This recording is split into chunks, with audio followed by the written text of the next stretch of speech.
আসসালামু আলাইকুম প্রিয় শিক্ষার্থী বন্ধুরা, আজকে মাত্র 1 মিনিটে রাইট ফ্রম বারবার খেলা শেষ করে দেব। 1 নাম্বার নিশ্চিত কমন পাবেন। যে কোনো কম্পিটিটিভ এক্সামে আপনি 1 নাম্বার নিশ্চিত কমন পাবেন। চলেন আমরা দেখে নিই কি আছে। প্রেজেন্ট ইনডিফিনিট চেনার উপায়।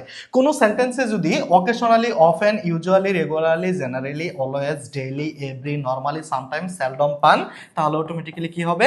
বিয়ন হবে। ভার্বটা কি হবে? বিয়ন। কিন্তু আমার কথা হচ্ছে আপনার তো এগুলো মনে থাকবে না। মনে রাখবেন কিভাবে? আমরা মনে রাখবো আওয়ার গার্ডেন্স আমাদের বাগানগুলো। দেখেন ওতে কি? ওতে অকেশনালি, অফেন, ইউতে কি, ইউজুয়ালি, আরতে কি, রেগুলারলি, জিতে কি, জেনারেলি, এতে কি, অলওয়েজ, আরতে কি আমরা পেয়েছি, আরতে রেগুলারলি পেয়েছি, ডিতে কি ডেইলি, ইতে এভরি, এনতে কি নরমালি, এস থেকে সামটাইমস এবং সেলডম। যদি আমরা এই কোশ্চেনটা দেখি, এটাও বিভিন্ন পরীক্ষায় আসছিল। My mother days TV TV news every night. Every যেহেতু পেয়ে গেছে, আমাদের এখানে হবে কি বিয়ন। এবং মাই মাদার কি একটা থার্ড পারসন সিঙ্গুলার যেহেতু, তাহলে হবে কি মূল ভার্বের সাথে এস বাই এস, অটোমেটিক্যালি উত্তর হবে কি C. My mother watches TV news every night. Is watching হবে না।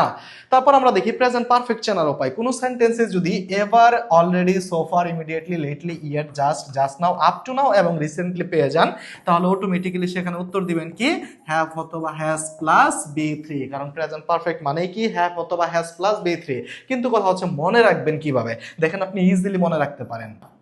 ইতে কি এবার, এতে কি অলরেডি, এসতে কি সোফার, আইতে কি ইমিডিয়েটলি, এলতে কি লেটলি, ওয়াইতে কি ইয়েট। দেখেন easily, E A S Y L Y, easily দিয়ে পেয়ে গেলাম কি এবার, already, so far, immediately, lately, yet. তারপর নেইমার জুনিয়রের যে আর যে থেকে পেলাম just now, up to now, আর থেকে রিসেন্টলি। এগুলো কোনো সেন্টেন্সে পেয়ে গেলে আমরা উত্তর দেব কি হ্যাভ অথবা হ্যাজ প্লাস বি থ্রি। চলেন আমরা দেখি।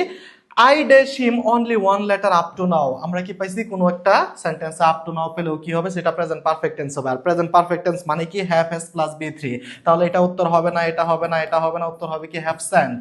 আমরা অটোমেটিক্যালি পেয়ে গেলাম। তারপর যেই জিনিসটা ভাই আপনাকে অবশ্যই অবশ্যই অবশ্যই জানতে হবে, দুনিয়াতে এমন কোনো প্রতিযোগিতামূলক পরীক্ষা নাই যেখানে এই রুলসগুলো থেকে কোশ্চেন আসে না।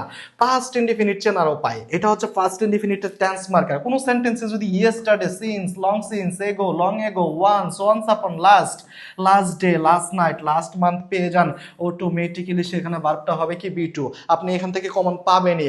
হি ডেজ হিয়ার ইয়েস্টারডে, যেহেতু ইয়েস্টারডে পেয়ে গেছে, অটোমেটিক্যালি কি হবে বি টু। তাহলে বি টু কি এটা না, বি টু কি এটা না, এটা না, উত্তর হবে কি কেম।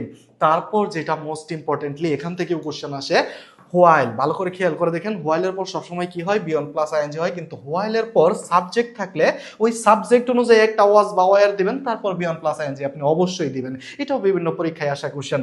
মাই আঙ্কেল অ্যারাইভড হোয়াইল। হোয়াইলের পর যেহেতু একটা সাবজেক্ট আছে, তাহলে আমার কি দিতে হবে? ওয়াজ অথবা ওয়ার দিতে হবে সাবজেক্ট অনুযায়ী, তারপর কি দিতে হবে? বিয়ন প্লাস আইএনজি। তার মানে হোয়াইলের পর বিএন প্লাস আইএনজি জিনিসটা কমন। তাহলে কি আয়ের সাথে কি বসে? আয়ের সাথে তো ওয়ার বসবে না, ওয়াজ বসবে। তাহলে ওয়াজের যুক্ত আইএনজি কই? একটাই আছে, তাহলে উত্তর হবে কি ডি। তারপর যদি আমরা দেখি, very very very important, it is time এবং it is high time. It is time এবং ইট ইজ হাই টাইম, এদের পরে টু প্লাস বিয়ন সঠিক, সাবজেক্ট প্লাস বি টু সঠিক। কিভাবে? It is time, it is high টাইমের পর যদি টু দেওয়া থাকে আমরা বিয়ন বসাবো, বা কিছু না দেওয়া থাকলে অপশনে টু প্লাস বিয়ন বসাইতে পারি। বা it is time, it is high টাইমের পর যদি সাবজেক্টটা দেওয়া থাকে, আমরা কি বসাবো? অবভিয়াসলি বি টু বসাবো। শুধু মনে রাখবো it is time, it is high time same জিনিস, এখনই সময়, এখন উপযুক্ত সময়। এরপরে টু বসালে বসাবো বিয়ন, সাবজেক্ট বসালে বসাবো কি বি টু। আমরা যদি দেখি, it is high time we dash our food habit. যেহেতু it is time, it is high টাইমের পরে উই একটা সাবজেক্ট, তাহলে অটোমেটিক্যালি আমাদের বসাইতে হবে কি ভাইয়া? V two. তাহলে এখানে বি টু কই আছে? এটাও না, এটাও না, এটাও না, বি টু আছে কি চেঞ্জ। এটা হইলো কি চেঞ্জ। দেখেন আমরা অটোমেটিক্যালি গুরুত্বপূর্ণ রুলসগুলো শিখে নিলাম, যেখান থেকে প্রত্যেকটা পরীক্ষায় আপনি শিওরলি কমন পাবেন। ক্লাসটা কেমন লাগলো সবাই জানাবেন। থ্যাংক ইউ সবাইকে।